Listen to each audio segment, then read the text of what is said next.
El juicio ordinario y el juicio verbal. Perfecto. Pero claro, el juicio ordinario y el juicio verbal tienen, digamos, una segunda parte, si queréis, que es la práctica de la prueba. Consecuentemente, tanto en tramitación y auxilio como en gestión, pues vemos primero en un temita que tiene 28 folios, lo que es el trámite del juicio ordinario. Y en un segundo tema, que es, digamos, el 26.2, en el caso de tramitación, el 16.4, pues vemos la práctica de la prueba. Claro, hacerlo todo en la misma semana, pues es un poco duro. No obstante, sí que os recomendaré que para la semana que viene tengáis estudiadas las diligencias preliminares. Las diligencias preparatorias son muy sencillitas, las diligencias preliminares y el trámite del juicio, y por lo menos leída la prueba para que yo pueda responder alguna pregunta en la primera parte de la clase, porque luego me voy a meter con el juicio verbal. Tenemos que ir a toda prisa, ¿vale? Muy bien, pues aquí me da igual que sea de gestión que de tramitación, porque el juicio ordinario es el mismo, los artículos son los mismos y ni siquiera se especifica juicio ordinario, juicio verbal. Muy bien, pues lo que vamos a ver entonces sería el juicio ordinario, el ámbito del juicio ordinario, es decir, los procesos que se sustancian por los cauces del ordinario, y ya un poco el trámite, la demanda y su objeto, documentos que deben acompañarla, contestación a la demanda, qué otras aptitudes puede tener el demandado, la rebeldía, la ampliación de la demanda, la reconvención, el artículo 406 y el artículo 408, el 406 se refiere a la reconvención y el 408 se refiere a los créditos compensables y a la nulidad del negocio jurídico. Esto es interesante conocerlo. La audiencia previa al juicio, que requeriría una clase para ella casi. La vista del juicio. La vista del juicio es donde se practica la prueba. Prueba, como digo, que vemos en un anexo. Y ya las diligencias finales. Las diligencias finales, artículos 435 y 436 de la Ley de Enjuiciamiento Civil, que por cierto, en la reforma que se ha producido por el Real Decreto Ley 6/2023 de 19 de diciembre, digamos, establece que las diligencias finales serán de aplicación también al juicio verbal. Luego lo veremos. Terminación del proceso por otros medios que no sea sentencia, auto, decreto. Y luego este punto 10, que es ciertamente importante, que sería el concepto de allanamiento, el concepto de desistimiento, la transacción y la satisfacción extraprocesal. Este punto, me fijaré, tengo que ir rápido porque si no, no daría tiempo a verlo, pero me iré fijando en aquellas cosas que son más complicadas y desde mi punto de vista más importantes. Muy bien, pues esto es fácil, facilísimo. Vamos allá. Lo primero que nos dice, aquí tenemos un índice muy amplio. Lo primero que nos dice en el epígrafe este introductorio es, bueno, ya hemos dicho que el artículo 248 de la Ley de Enjuiciamiento Civil establece que los procedimientos declarativos son dos: el juicio ordinario, el juicio verbal. Luego nosotros hemos hecho una pequeña distinción entre los juicios plenarios y los juicios sumarios, un poco para tener conocimiento del mismo. Entonces, juicios declarativos, dos: el juicio ordinario y el juicio verbal. ¿Dónde se regula el juicio ordinario, que es el declarativo que vamos a estudiar? En los artículos 399 a 436 de la Ley de Enjuiciamiento Civil, y el verbal del 437 al 447 bis. Muy, muy fácil. ¿Cuáles serían las fases del juicio ordinario? Y prácticamente, si me apuráis, las fases de todo proceso civil, contencioso, administrativo y social, aunque puedan estar más comprimidas. Penal no, penal lo dejamos a un lado. Serían estas cuatro fases. La fase de alegaciones, que serían la demanda, la contestación a la demanda, la reconvención en su caso y la contestación a la reconvención. Esto sería un poco la primera de las fases. En el caso del juicio ordinario sería la fase de audiencia previa. La fase de audiencia previa, que es, sí, típica del juicio ordinario. En la fase de la audiencia previa, que tiene además una serie de subfases, hasta 6, que iremos viendo.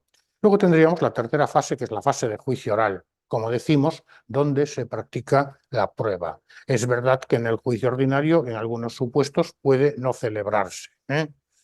Y la fase decisoria y la fase de sentencia.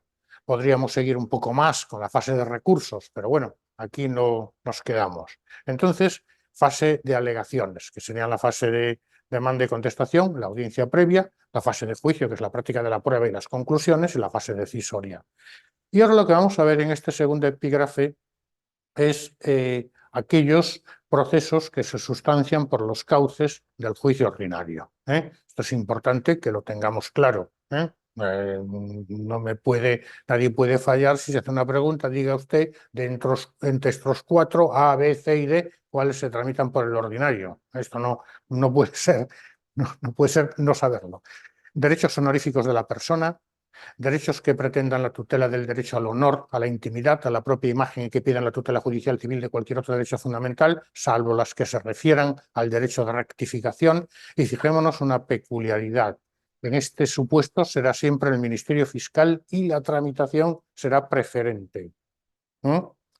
Las demandas sobre impugnación de acuerdos sociales adoptadas por juntas o asambleas generales o especiales de socios u obligacionistas o por órganos colegiados de administración de entidades mercantiles. Las demandas en materia de competencia desleal y defensa de la competencia que se regulan en los artículos 101 y 102 del Tratado de la Unión Europea, que son los mismos que los números 1 y 2 de la Ley de Defensa de la Competencia, propiedad industrial, propiedad intelectual, publicidad, siempre que no versen exclusivamente sobre reclamaciones de cantidad, en cuyo caso se tramitarán por el procedimiento que corresponda en orden a la cuantía. Recordad que la cuantía ahora son 15.000 euros, ¿eh? Ya no digo la anterior para no equivocarnos. A partir de ahora, juicio verbal hasta 15.000 euros, mayor o igual, o sea, menor o igual a 15.000 euros, juicio ordinario mayor de 15.000 euros, ¿no? Vale, y en rojo, lógicamente en rojo tenéis todas las modificaciones que se han producido desde la convocatoria pasada, aunque están los recursos contra las resoluciones de la Oficina Española de Patentes y Marcas en materia de propiedad industrial que pongan fin a la vía administrativa, pero fijémonos lo que dice, aunque se incardina en el ámbito del juicio ordinario, en el punto cuarto del 249.1, pues dice que se tramitarán por los cauces del juicio verbal conforme a lo dispuesto en el 253 de la Ley de Enjuiciamiento Civil, que nos remite al 447 bis. Entonces, este proceso, digamos, contra resoluciones de la Oficina Española de Patentes y Marcas, aunque está aquí en el ámbito del ordinario, se tramita por los cauces del verbal. ¿Vale? Las demandas que se ejerciten acciones colectivas. Y fijémonos que esa palabra colectiva está en rojo. Y digamos que remarcarla bien, porque luego cuando hablemos del juicio verbal veremos que existen también acciones individuales que se tramitan por los cauces del verbal. Acciones colectivas relativas a condiciones generales de la contratación en los casos previstos en la legislación sobre esta materia. Arrendamientos urbanos o rústicos de bienes inmuebles, salvo que se trate de reclamaciones de rentas o cantidades debidas por el arrendatario o del desahucio por falta de pago o extinción de plazo de la relación arrendaticia, salvo que sea posible hacer una valoración de la cuantía objeto del pleito, en cuyo caso el proceso será pues, el que corresponda a tener las reglas generales, 15.000. Esas son las reglas generales. La acción de retracto, en el número 7. Y, digamos, en el número 8, acciones que la ley otorga a las juntas de propietarios y a estos la ley de propiedad horizontal, siempre que no versen exclusivamente sobre reclamaciones de cantidad, en cuyo caso estaremos a las reglas del juicio verbal o al procedimiento especial que corresponda. Fijémonos cómo lo dice. Siempre que no versen exclusivamente sobre reclamación de cantidad, en cuyo caso se tramitarán por los cauces del verbal o por el procedimiento especial que corresponda. Evidentemente, todo esto que está en rojo, que no es mucho, sinceramente, no es mucho, es nuevo. Hay alguna cosilla que he dejado para que nos fijemos en ella. Y aquí ya os comento el ámbito de aplicación por razón de la cuantía. Hay que tener en cuenta una cosa y esto es importante. En primer término, digamos, se comprueba si el juicio está incardinado por razón de la materia, es decir, si se trata de alguno de los supuestos establecidos por razón de la materia. Siempre tiene preferencia la materia sobre la cuantía. En defecto de determinación legal de la clase de juicio por la materia, se aplica la cuantía y la cuantía, como acabo de decir y ya he repetido 3 veces y lo voy a repetir bastantes más, pues es 15.000 euros, ¿no? 15.000 euros. Y aquí se ha quedado esto que son 15.000 euros. Por favor, modificad eso.